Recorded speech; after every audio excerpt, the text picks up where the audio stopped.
I'm here as a faculty fellow here at Data and Society, and I'm also an associate professor in the College of Media and the School of Information Sciences at the University of Illinois at Urbana-Champaign. And it's my sincere pleasure and honor to welcome you here, Data and Society, tonight for this Databite featuring Charlton McIlwain. So before we begin, how many of you guys have been to Data and Society before? Yay. And how many of you are visiting us for the first time? Okay, well, for those, yay. Well, for those of you who don't know us yet, we're an independent nonprofit research institute focused on the social and cultural issues arising from data-centric technological developments. Right now, our researchers are looking at issues such as health and data, labor futures, disinformation, AI, and algorithmic accountability, so we hope to see you all here again. And I ask you to join me now in a moment to acknowledge the Lenape community on whose land we are gathered. We acknowledge exclusions and erasures of many indigenous peoples, including those on whose land this institution is located. This acknowledgement demonstrates a commitment to beginning the process of working to dismantle the ongoing legacies of settler colonialism. And the acknowledgements ask us and invite us to ask, what does it mean to live in a post-colonial world? What did it take us to get here? And how can we be accountable to our part in history? We are building a network of folks who are concerned about the ways that technology intersects with these questions, and we want to understand how they will directly impact our communities. And if you're here today, you already belong to our network. And for invitations to future events and talks, please find our network engagement lead, Audrey Evans, who's waving to us back there. Our Twitter handle is @Data Society. And tonight's hashtag is #DataBites, and our website is www.datasociety.net. And just briefly, I'd like to share some housekeeping notes. So bathrooms can be found behind you. Take a left and then another left, so they're to a wall in the back. Tonight's talk is being live streamed and transcribed and will be available online afterwards. Charles from Books on Call, NYC, is here with copies of the book. So support independent bookstores and get your copy tonight for only $27. And we also have David here taking photographs. And so use a dot on your name tag if you want to opt out. And so now I'm thrilled to finally introduce our speaker, who is an advisor here at Data and Society, Dr. Charlton McIlwain. He's Vice Provost of Faculty Engagement and Development at New York University and Professor of Media Culture and Communications at NYU Steinhardt School. Dr. McIlwain's scholarly work focuses on the intersections of race, digital media, and racial justice activism. He's the founder of the Center for Critical Race and Digital Studies, and in addition to Black Software, the Internet and Racial Justice, from the AfroNet to Black Lives Matter, which you can buy here tonight. He is the author of the award-winning book, Race Appeal, How Political Candidates Invoke Race in U.S. Political Campaigns. So everyone, please help me in welcoming Charlton McIlwain.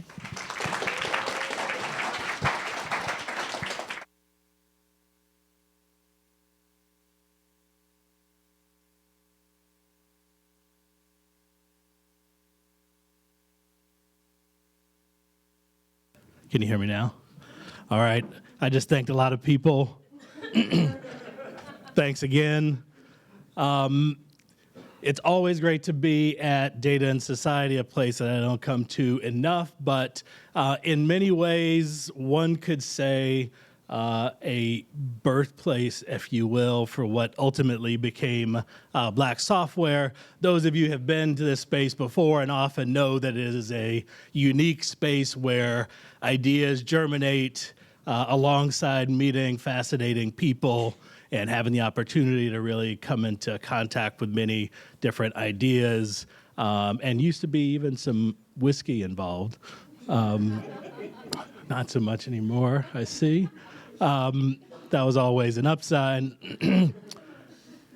But I'm pleased to be here and talk to you a little bit about my new book, Black Software, the Internet and Racial Justice from the AfroNet to Black Lives Matter.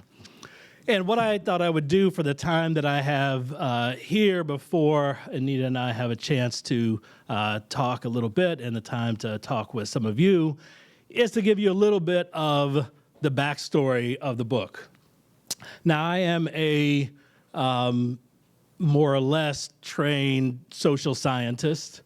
And so writing this particular book and what it turned out to be was an interesting journey, right? You spend your whole career doing the kind of work where I wouldn't say discovery is the term I would use for something I do often as a researcher. Is more you have hypotheses that you try to confirm, and you discover some things a little bit, but rarely the kind of bombshell things that you really get into academia for in some ways. And Black Software was that kind of journey that I'd looked for for so long. But it was a frightening journey, right? So those of you that have read a little bit of the book or know a little bit about what it's about know that it has become a historical book. And I am not a historian. And so the moments of grappling with things like archives, where folks like me can easily just get lost and disappear into oblivion, is difficult when you have to actually write a book and turn in something and do so in very sort of limited time frame. And so what I thought I would do is talk a little bit about the journey, how I put this book together in some way, and use that as the beginning point of a discussion. So I will do that in this way, titling this introduction to the book as One Book, Two Stories, and a Little Cocaine. Always great to have cocaine somewhere in your presentation, figuratively speaking, of course. So it took a while to figure out what this book was about.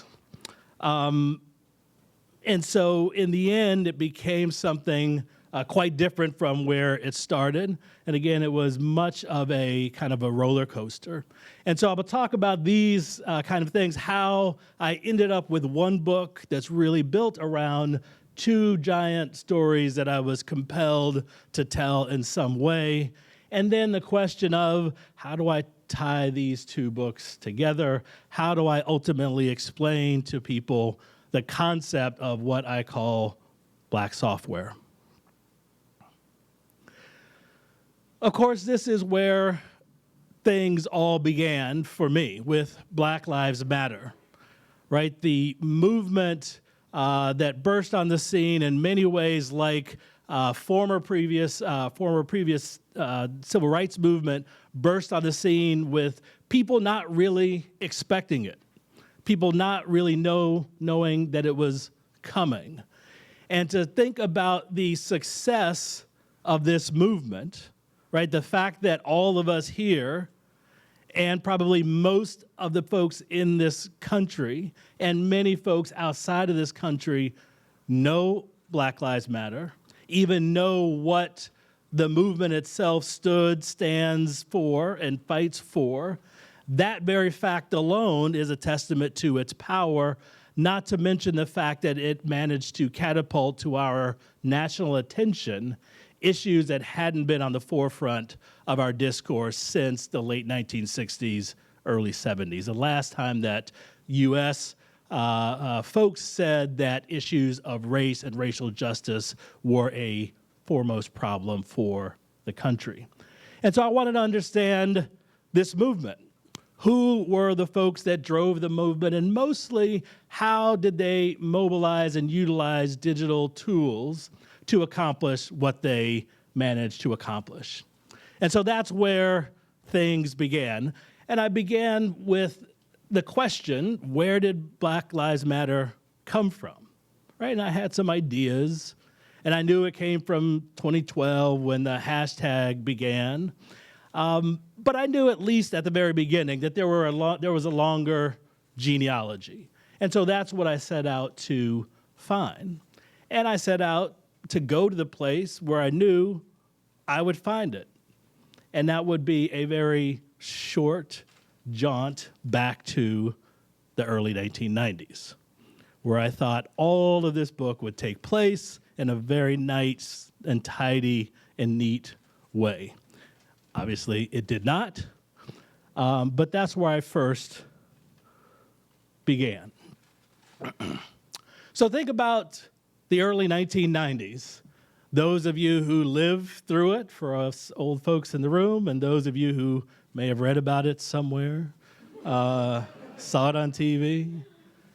But if you were talking about black folks and the internet in, let's say, 1995, what two words come to your mind? Digital divide. The digital divide, right? An almost singular narrative that we use, and we're accustomed to talking about this intersection of race, folks of color, and the internet and digital technology more broadly. And for all of the reasons that this term, the digital divide, entered into our conversations, entered into policy discussions to try to understand the gap between the haves and the have-nots, the fact is that this term, this narrative, did considerable violence. And it did considerable violence because it was a kind of erasure. And so 5.2 million, anyone want to guess what that number represents? 5.2 million represents the number of African Americans in 1995 who owned and had a computer at their home. Now, granted, it pales in comparison to the 40 million whites who did the same. But the point is, at a time when we're thinking about black folks as only being part of those have-nots and not a part of folks that were engaging in technology at this very crucial time, erases what this 5.2 million people did. Who were these people? What did they do? Why did they have computers in their homes at a time when the cost, the price was exorbitant, and they were relatively unique amongst their particular peers? And so this was an early moment where I said, this has to be the story that I tell. The story of this 5.2 million folks. What were they up to? Who were they? And what are we today as a result of their having been who they were when they were? For those of you who have written books, you know you have drafts, and in those drafts, successive drafts, you start to lose things that were in earlier ones, sometimes things that you really did not want to get rid of. And this was one of them, a chapter title in one of the earlier drafts of the book called Remember When the Internet Was Black. Now just sit with that for a minute. Remember when the internet was black. At once a revelation, I didn't know the internet was black.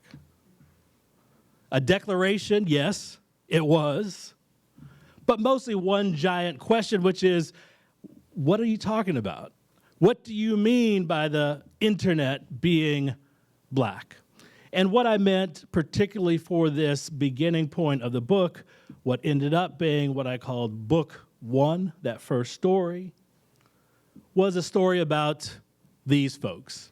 These are merely a handful of the many, those that I spoke with personally, others whose stories I found in archived and pieced together in various manuscripts and publications and so forth. So I want to tell you a little bit about them. And this is who the book is really built around in book one. And this is where really the fun of the book began. And this was the early part of it. So I'll talk about William, who is up in the upper left-hand corner, and Kamal, who's right next to him, and talk about the birth of black software. As much as I would like to claim credit, someone else came up with the idea of black software. And it happened in one of those ways that is really hard to tell who exactly came up with it and at what moment, but it came together in an interaction between these two gentlemen. The one on the left, William, was someone I talked to, and early on, I was asking everybody the same question, the question I knew the answer to, right? Which was, when did you first get online?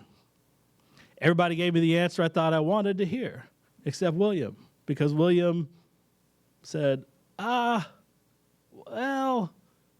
and I'm like, what's taking you so long?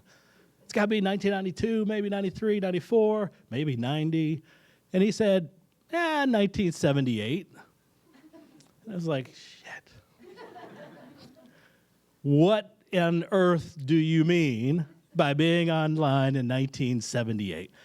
I will leave that story for the book, but only to say that William ends up in Cambridge, Massachusetts, owning a computer store where he is making ultimately millions of dollars as the only person of color with a black-owned computer store.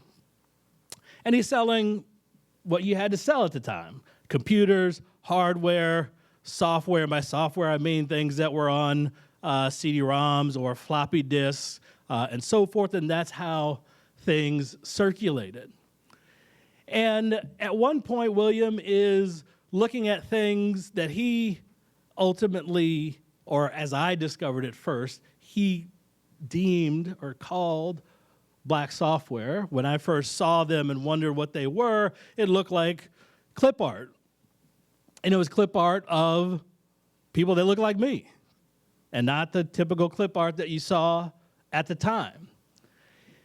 If you asked William where he got that clip art and other types of artifacts from, he would tell you this story about a young man coming from Los Angeles, walking into his store and saying, "I have something to sell you," which was a whole set of CD-ROMs, other kinds of software with information, with images, everything that looked like what William had called black software. That was things that represented their world and represented their interests.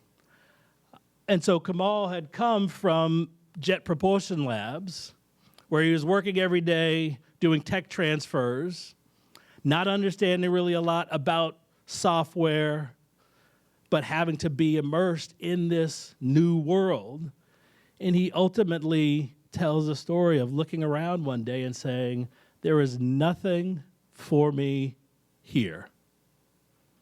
And then he comes to Boston, and he moves to Roxbury neighborhood in Boston, where William also lives.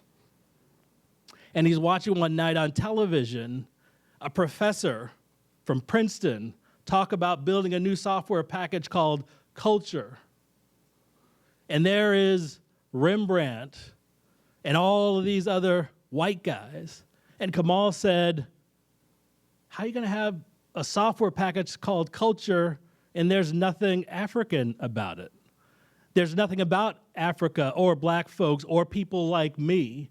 And he said, I need to do something about that. And the rest, as they say, is history.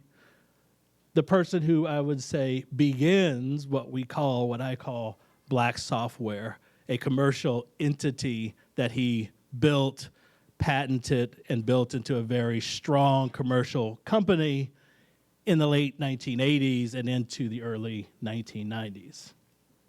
And then there is Derek Brown down here in the bottom right, E. David Ellington in the center, and Anita Brown in the bottom left. These stories intertwine in, again, one of those fun ways that's just magical when you stumble on it.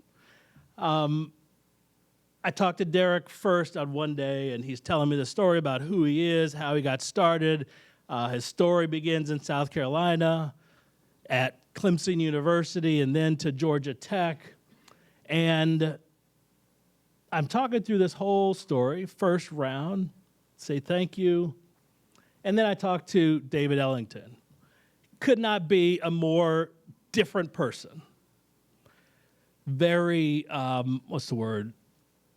We're being live streamed, so he might be watching it, so I won't say, let's say, very dynamic, very forthright about who he is and what he does and what he wants to do. It makes no bones about, hey, I'm here and in this place to make money, and the best way to do for my community of black folks is to do for myself.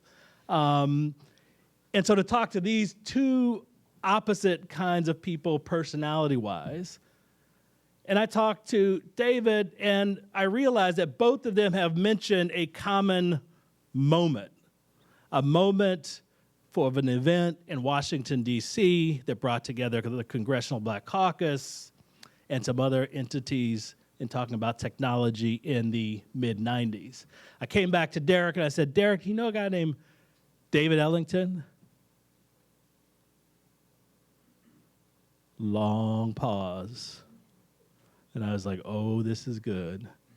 I want to know why the pause, why the deep breaths. And he said, you know, when you emailed me first and told me about your project and asked to talk to me, the first email I sent was to David Ellington, who I hadn't talked to in 20 years because there's been bad blood between us. And so he launches into a whole new story. And the story was really about the two of them being a part of a moment, but on different sides. That is, black folks intimately involved in the production of software, the internet in the early 1990s. One who said, I want to make money, and a lot of it, and the other who said, I want to do something for my community and use this as a tool to do so. Anita Brown, who was a Washington, D.C. mother, no formal college education or anything, but was known to have the largest email mailing list of black folks at the time. And so her email database was legendary. But mostly, Derek talked about her as the glue that kept the folks like Derek and David together into a fascinating story that is a story about triumph, about black ingenuity, about black tech pioneering in the late 70s, 80s, and 90s. But it is also a story about limits.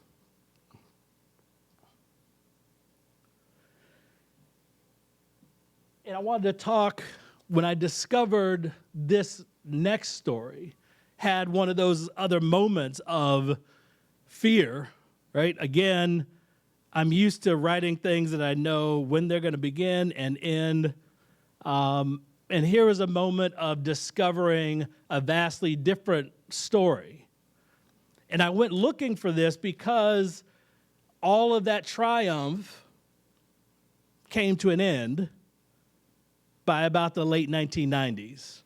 And to me, at that moment of discovering that, thought there was a way in which this seemed predictable. That what seemed so good, what these folks had built, that it would come crashing down in such a dramatic way, seemed predictable, but why? And that's where I discovered what ended up being book 2 that I called Collision Course. And I won't say much about it, but I'll read you just a small portion of the book. That was one of these moments of discovery about a different point in time that I had never interacted with, let alone known anything about before this time. But on Friday, August 6, 1965, President Lyndon Johnson stood at a Capitol Rotunda podium, poised to sign the most far-reaching and impactful civil rights legislation in U.S. history. Civil rights leaders from Rosa Parks to Reverend Dr. Martin Luther King Jr., Reverend Ralph David Abernathy and others looked on. They smiled triumphantly. They were hopeful about the future. The president signed the Voting Rights Act into law. By stroke of a presidential pen, black people had seized and secured the greatest power ever at their disposal, the franchise. Just 4 days earlier, however, the U.S. Department of Labor began the week churning out a relatively uncelebrated news release. The weekly News Digest regularly filled itself with the problem of Negro employment. The August 2nd edition, authored by U.S. Labor Secretary W. Willard Wirtz, led with this headline: Heads-on collision course for civil rights and automation. The news release proffered two immutable truths. And I quote, "Call it automation, cybernation, or age of the robots. The technological revolution is here and here to stay. Call it civil rights or equal opportunity or peaceable protest for freedom now. It is equally evident that the Negro Revolution is here." These lines faded into the long shadow cast by the end of the week's voting rights victory. Johnson was privileged to pay in full one of America's long overdue promissory notes. But his labor secretary ended his weekly memo with this cryptic reality check. There are machines now which can play excellent games of checkers, and they can play pretty good games of chess. They can play a fair hand of bridge. They can interpret books. They are doing, in a good many ways, skilled as well as unskilled jobs in the economy. They have no hands, but they can tabulate checks, and they can make no mistakes. They have no eyes, and yet they watch over the industrial process without ever blinking. It has taken only 30 years to move from the fantasy of Rossum's universal robot to the reality of UNIVAC and its brother computers. And today's reality is more fantastic than the fiction of the 1920s. And so this moment signaled what very many people at the time knew was coming. That is, a collision course between civil rights and the dawning computer revolution. And now in our narratives about the 60s, we rarely hear about these two things happening or interacting in any way. So I'm reminded of Tara McPherson's chapter in Lisa Nakamura's book, Race After the Internet, right? Where she basically says, in the 60s, we've got two things going on. We've got the civil rights movement, and we've got the computing revolution going on. And they may share a similar logic, and it's a brilliant piece in many ways. They share a similar logic, but these are two independent, disconnected stories. And so to discover for me that these were not disconnected stories, but stories that were so intertwined, led me to say, I have to write about this too. And in fact, so much that I cannot write about book one and those triumphs without writing about this next story, where it begins in the very, very early 60s at places like MIT and the corridors of IBM, and ends up in the late, or I should say the mid-60s, with the very foundations of predictive policing, computer-based racial profiling systems that are very much at the driving force for why we are using computing technology at that point in the 60s. So what does it mean that this is the story that comes out at such a particular moment in our history? Okay, how am I doing on time? 6:35. 5 more minutes? Okay, perfect. 5 more minutes for some cocaine. So as you can tell, this is one of those, my wife still is like, I don't understand why that cocaine stuff is in there. And I mostly have to say it's in there because I decided it was going to be in there, whether it needs to be or not. But as I discovered this story about cocaine and its sort of rampant use in Silicon Valley and throughout the 1980s, it began to dawn on me that it made a good analogy for how to explain what I mean by black software and the significance of this term, black software. And so again, I'll just read a small section from the book so I can keep on my time schedule and not ramble about this very interesting subject. In the 1980s, Silicon Valley heralded the second high-tech revolution. From its Bay Area core, the region radiates outward, from Stanford University to the west and up to Daly City, down past San Jose and over to Hayward. It was named for invention, innovation, and entrepreneurship. The region had long ago played midwife to industry. It helped to birth the microchip, ARPANET, disk drives, and the personal computer. But in the 1980s, cocaine was the valley's newest, purest, most preferred, and best distributed high-tech curio. You see, the valley sold dreams. Its sprawling intellectual and industrial spaces, including its Stanford-connected labs and government-sponsored research centers, provided a new frontier for imagination to wander. Each fed the impulse to build new tools with which to master the universe. Its financiers capitalized investment in its fantasies. The new tools brought to market in droves provided the satisfaction that comes from dreams not deferred. Cocaine was tailor-made to fit the valley's technological and entrepreneurial ethos, its daily grind, its demand to create value, its pervasive drive to succeed, its capacity to aspire. So that was the beginning point for me of seeing the connection between a different kind of technology than computers, right?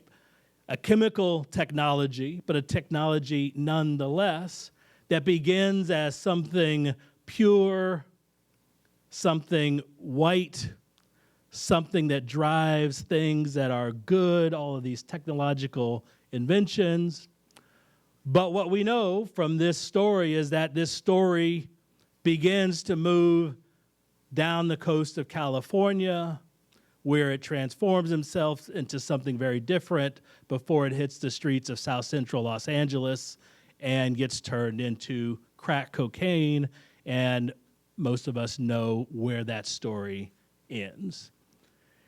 And so black software and using this transformation of cocaine, forgot to advance the slide, to crack and all the stories that are tied up with that very much served as an analogy for what I call black software.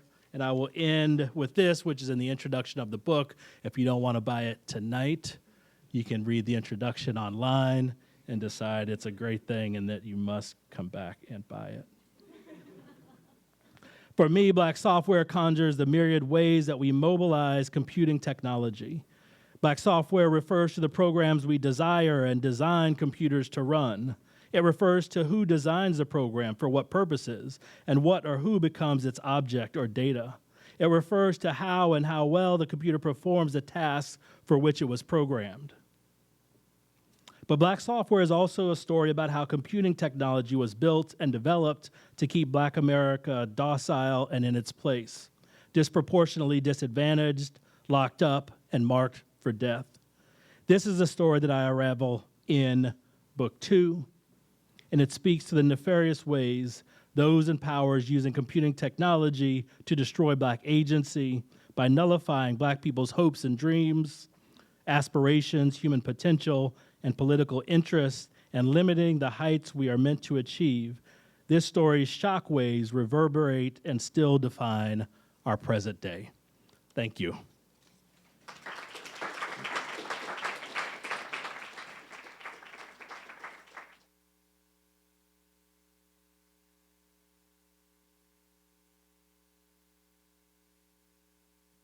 Help us transition over to conversation mode, and I get the distinctive pleasure of getting to kick off our conversation this evening.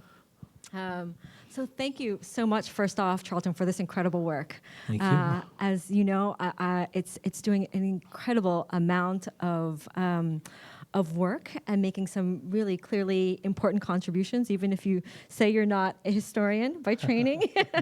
You're doing an incredible amount of work in terms of contributing to histories of computing in the US, as well as histories of civil rights and civil rights movements. Many of us, who do work in the histories of computing, of course, are so well accustomed to thinking about how international instability in the mid part of the 20th century and the Cold War shaped computing culture and computing developments, again, and from the 1950s onward.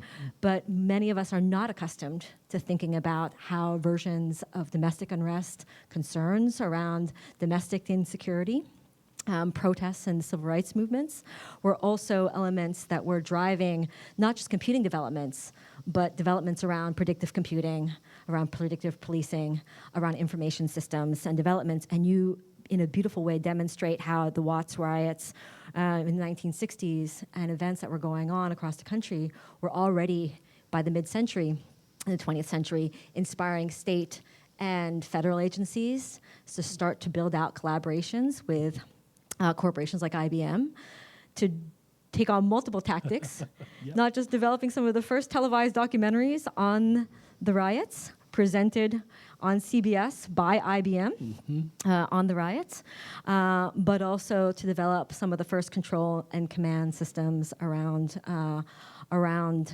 data feedback. To basically institute some of the first applied kinds of predictive policing technologies that let different kinds of law enforcement agencies start to speak to one another, in a sense. And by 1970s, Kansas City, Missouri, we already see these applications at work. But we also see the kind of contributions that you're making to amplify our thinking around civil rights movements. And your text also takes us into the kind of philosophy of Martin Luther King Jr., of A. Randolph, Phillips Randolph, to try and remind us that these weren't just philosophers and leaders in the civil rights movements, but also some of the foundational thinkers and early thinkers around the impacts of automation on tech and work. And so already in the early 1960s, we can see MLK speaking to the United Auto Workers Union on how the impacts of automation were going to disproportionately impact people of color and working classes. So your work is doing this beautiful kind of sort of navigation and drawing, speaking directly to both historians of computing and historians of civil rights in the US, necessarily demonstrating in lots of ways how they're actually entangled, as you've already gestured towards.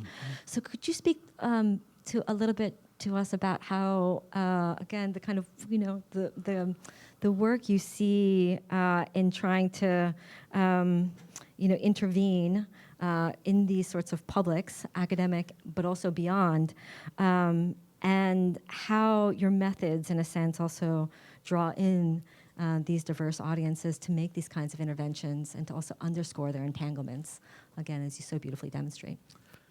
Thank you, and I'll start with this, and then we can continue on if I don't answer your question very well. But some of you may remember last year, sometime around this time, The Intercept came out with an article that basically talked about discovering that New York City Police Department was sharing its photo database, basically, that comes from all of its cameras around the city, sharing it with IBM for the purpose of helping them build this new AI system that would be able to identify suspects, et cetera, based on skin color. And the punchline of the article was, A, this is happening, and it's kind of messed up. And the second one was, they've been doing this in secret for 5 years. And I remember that story in kind of, good and bad ways, and one moment chuckling and saying, no, this is not a 5-year story. It's a 50-year story. And not just generally speaking, but the relationship between the NYPD and IBM is a 50-year story. And what we are seeing and what they were reporting on was the culmination of a 50-year-long project, one that began in the mid-'60s. And that was one of those moments where, again, I asked myself, what does it mean? I mean, what does it mean generally speaking, and what does it mean for the folks that I call the vanguard, these black technologists, these pioneers in the 80s and 90s? What does it mean that from Jump Street, right, from the very beginning and the takeoff of the development of computing, that what the computer has set its task towards is how do we curtail the unrest of black people that are rioting in the streets for their basic rights? How do we keep them indoors, pacified, not prone to crime, et cetera, et cetera? What does it mean that that's the first problem that I set the computer to solve?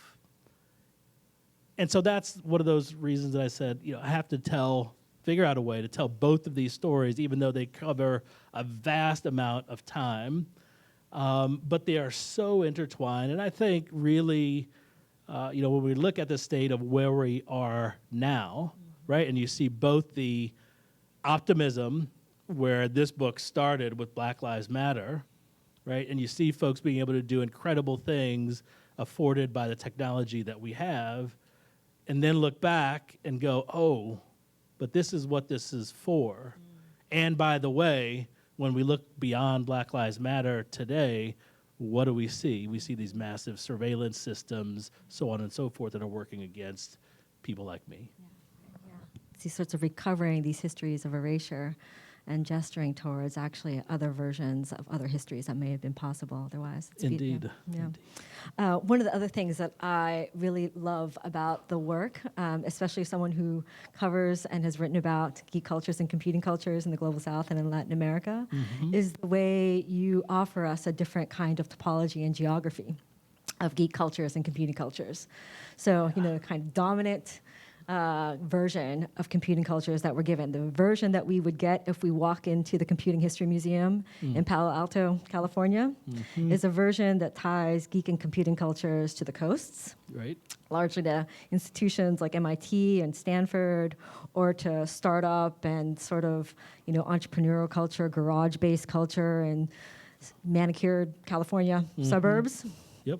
And you decenter that geography and give us another kind of ecology instead, the kind of ecology where spaces like Kansas City, like Atlanta, like Washington, D.C., like other, like the historically black colleges and universities network play a different kind of role and seed a different kind of model for what geek culture might look like.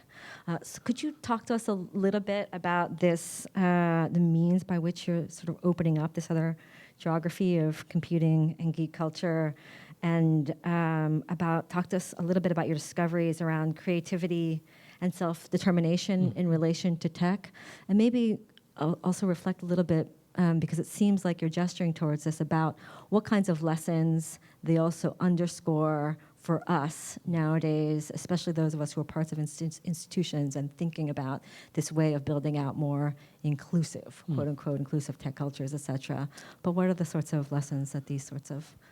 Yeah, thanks for that. It's, it was, again, fun and interesting to sort of discover something that invokes a very different narrative than what you know, right? So even when you find people that you didn't know were there, you still might expect them to be of the same kind, as it were, as other folks that we know about in our history. But as I began to find and stumble on a lot of these folks, it was much different, right? So we could talk about the group of folks that were connected together around this community called the AfroNet, which is in the title of the book. And this is a computer network that was all black, very rigidly policed, late 80s, early 90s, a fairly short history, but started in bulletin board culture and then migrates a little bit. And one might expect, well, particularly given the expertise needed and so forth to be involved in this at the time, that you would find the same types of people that you saw in the narratives that come out of an MIT or a Stanford. But I found very different people. They were firefighters, police officers, motorcycle enthusiasts, teachers, almost none of whom had college educations, or if they did, it was more likely to be at a community college or a tech school. And almost uniformly, they had a similar kind of story, which was something like this. I saw something called a computer that could do this cool stuff. I wanted to try it. I failed.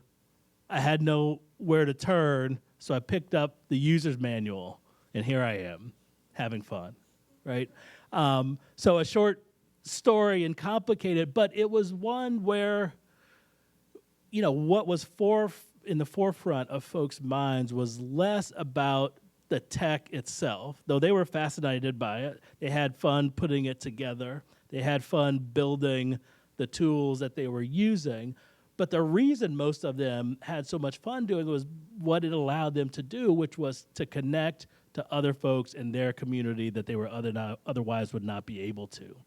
And that's what they got out of it. That is, I get to have fun, but I get to have fun with you, someone who might be across the coast in California and Los Angeles somewhere, or up in Canada, or somewhere else across the country. And so I think what those early networks of folks really emphasized was not so much this kind of fetishization of the technology itself, the software, the hardware, what have you, but the fact that this was something that could enhance and support those community connections.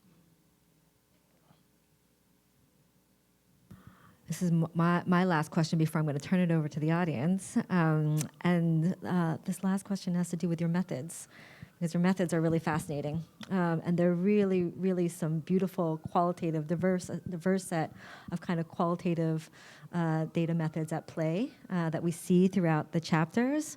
Everything from first-person interviews to archival materials, and even some speculative and literary techniques, imagining what different historical figures might have been able to say to one another, were they able to have that kind of engaged conversation. So this, to me, brings to mind the work of decolonial historians like Haitian Michel Triot, who has written so much about how the kind of colonial legacy that every archive lives with, and how every archive, in a sense, is nothing but a quote-unquote collection of silences that rest against some official version of history that also mimics that kind of collection of silences. So both you and he seem to me to be gesturing towards a kind of innovation in methods, in a sense. And so could you talk a little bit about how it was that how you came to uncover the format of the book? Yeah, I mean, in many respects, I did not want to do that, right? That is, these stories began to come to me, and number one, I'm hearing them, and it's like, one could tell when I spoke with someone like a Derek, or really all of them, they just told the story so beautifully, meaning they didn't answer my questions directly. This was something like, oh, I've been waiting for this. I've been waiting to tell about these moments. And so it came out as a narrative, a story about all of these intertwined things going on in their life that intersected around race and blackness and technology. And at a certain moment, I had to say, like, whose story am I going to tell? Whose is important? Whose needs to be told? And whose voice really is going to shine through, right? So again, many drafts of the book. One of the first ones that I thought I was sort of close to being done, I remember leaving with my wife and my son, who were going to take a trip down to DC on the train. I was headed off to the West Coast on a trip. She was going to edit for me. I came back, and the first thing my 10-year-old said was, "Mommy hated your book." And I was like, ah. And I said, did you read it? He's like, no, it was boring.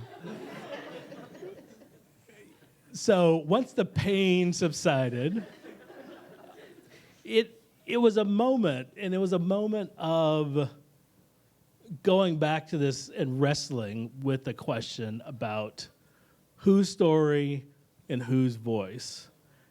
I'm an academic. I have to explain things. Just telling a story doesn't always sit well with me because in stories you have to explain what's going on and why this and why that, and I was compelled to do that, and apparently that's what gummed up the book. And so at a point I had to say, all right, whose story has to be there? Whose story has to be told? People have heard my voice. People have not heard these people's voices. And so I needed to be in the background offering context and connection, but do everything I could to try to amplify. And this is particularly true for the folks and the stories that were in the archives in the 50s and 60s and so forth, and people who can't speak any longer.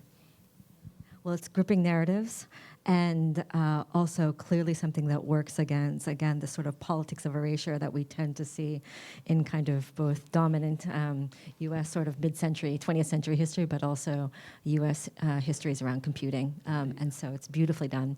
And now this is our moment to get to turn it over to the audience. And so if you would raise your hand, we have a mic that we can pass on to you, and please do say your name and affiliation before asking a question, given that you're comfortable with sharing that.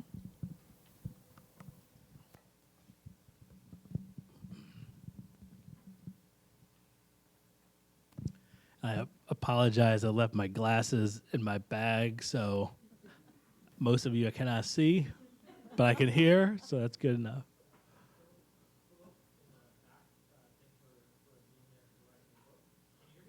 I can hear you. Not everyone else can hear you, though, apparently.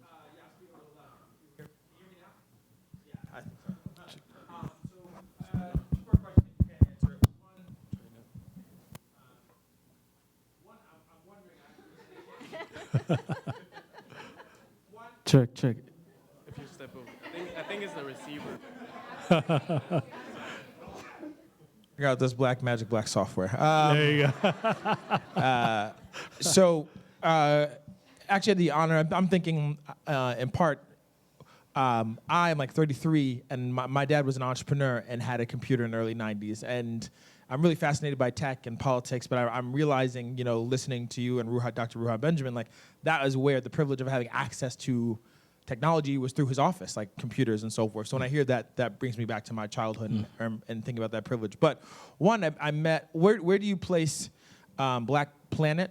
And Omar, do you talk about that in the book? And Omar Wassa, who now is a professor at Princeton, but in his prior life, he was a part in the 90s. New York Online was his thing, and the infrastructure, the first wave of the internet. And so where do you place Black Planet and Omar and his contributions? And lastly, Dr. Ruha Benjamin often talks about liberatory stuff, thinking back our past, like Du Bois and other activists like Ida B. Wells is like as data scientists. Like there's a history for this. So connecting it to the current present of Black Lives Matters activists, where do you see it? Like who do you see is like the next wave? Do you see any next wave of Black software moving in these next element of the internet, especially with like privacy and all that kind of stuff? So I don't know if that makes any sense. Absolutely. Some big questions. I'll start with the first one. Omar Wassa, Black Planet, extremely influential. I asked that question about the early 90s and what do you think about? You very well could have said Omar Wassa or Black Planet, and it would have been true.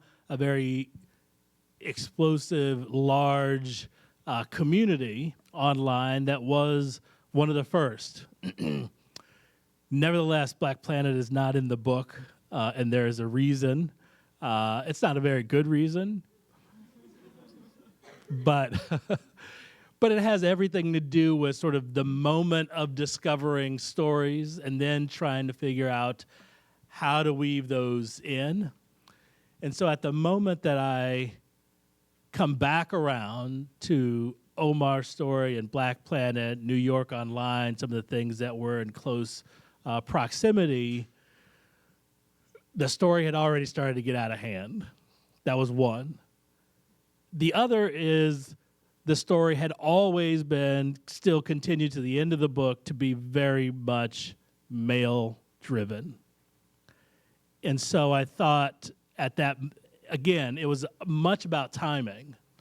And it was, do I include another story that is significant and needs to be there, or do I tell an equally significant story from a voice that is not reflected so much in the book and in the archive? And it's a fascinating question if anyone wants to ask about sort of the gender aspect of these moments. But that's why Omar and Black Planet are not in the book, except for as a way to talk about another, talk about Farai Chinea, who, for whom Black Planet and the other online space was a way for her to amplify her new blog, news writing, journalism, and so forth. I don't know if I can answer the second question. When I think about Dr. King, Bayard Rustin, A. Philip Randolph, many of these folks, they had a lot to say, number one, about technology, which I think not a lot of people knew. Certainly I didn't. And they could sort of tell the future, right? And it was really because they did not need to have a PhD in engineering or computer science to be able to know what had been true for all of Black history up to that present, which was every new technological innovation was going to disadvantage Black folks, right? I'm not so sure where that particular message has its place in today's discourse, either in the civil rights community or the tech community. I think it is there, but I don't think we have been talking about it in significant ways, or certainly not with the kind of urgency that some of our prior civil rights folks have. So I'm gonna leave that there. Much more that could be said, but thanks for the question.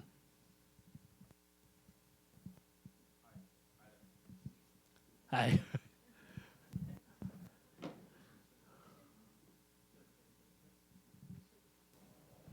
I'll try to yell it out. Can you hear me? I can hear you. All right. Check. Okay. Hello? Okay. All right. Great. This is Muggin. Thanks for being here. Enjoyed the talk. So I wanted to follow up. This question kind of came up to me when you were talking about this story of the two men who eventually had beef. One wanted to run the business, wanted to make a lot of money, and the other wanted to just community. And as a software engineer personally, I feel like that's always been a scale, right? Like one, I could just go work and make a lot of money. Other side, I could do more product stuff and do more social good. But I feel like it's either the other. Mm-hmm. So I wanted to get your feedback. Do you is it possible to kind of do both? And where do you see your scale if you agree that scale?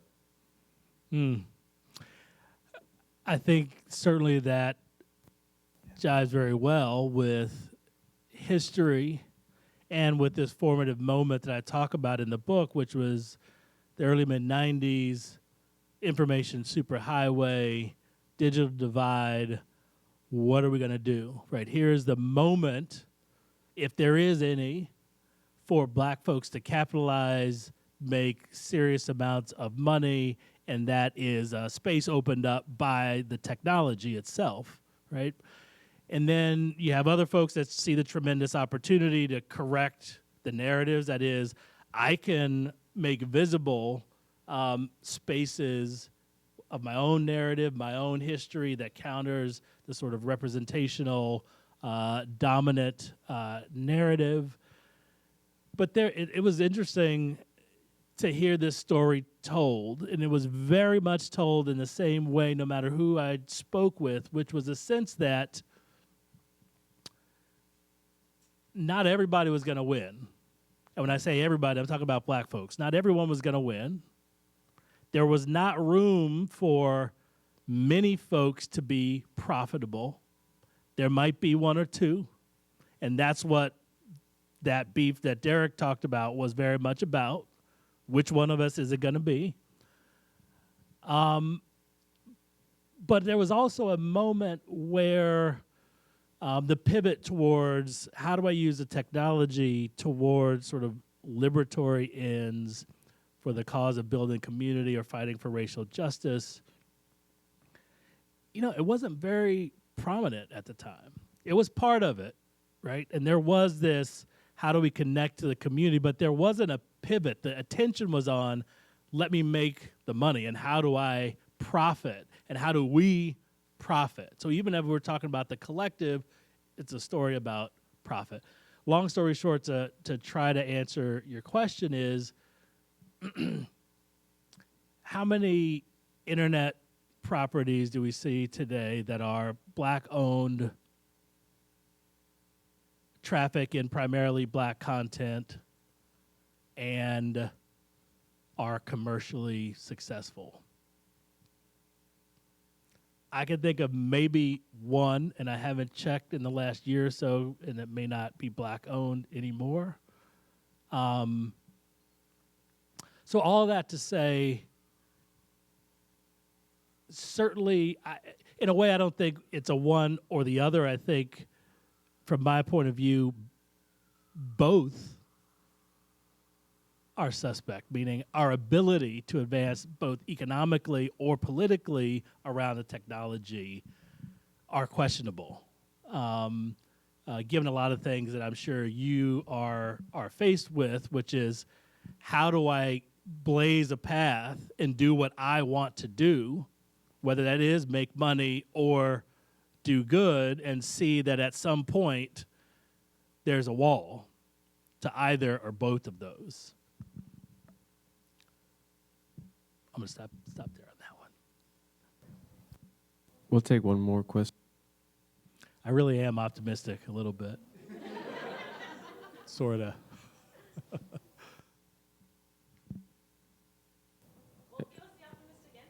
All right. I lied.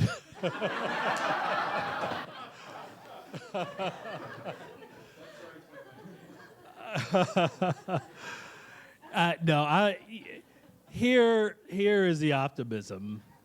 And actually, I think the optimism is on a slide that I didn't get to. So, in prior decades, there wasn't this, and this is just a smattering of folks that I could get up on the board. And so, in a lot of ways, the optimism for me stems from the fact that we are having this conversation, that people like all of these folks represented here are making this conversation something that is central to our discourse on technology, and not simply siloed in the arena of civil rights or race and ethnic studies and so forth. I mean, imagine when I started writing this book, and if I go back a little bit further to when I sort of pivoted from my early work into this area, none of this was here. Right? I came thinking I would find stuff, and I found Lisa Nakamura and a few other folks, but not much, given the fact that, problems around race have been around for quite a long time, as has technology, but there was none of this. And so I think the optimism for me comes around that we have folks that are doing both the scholarship, but as many of you have known who have come to see Ruha or Meredith, and others represented here, folks who can translate this into stuff that people understand, right? That's accessible and that's pushing the narrative and framing the agenda in a way that I think has not always been. So that's where the optimism is for me, along with the fact that folks are pushing, right? Technologists in the room that are folks of color and marginalized that are working on their own or at companies of varying kinds are pushing. And so I find optimism in the fact that we still struggle. And as long as we still struggle, there's still reason for hope.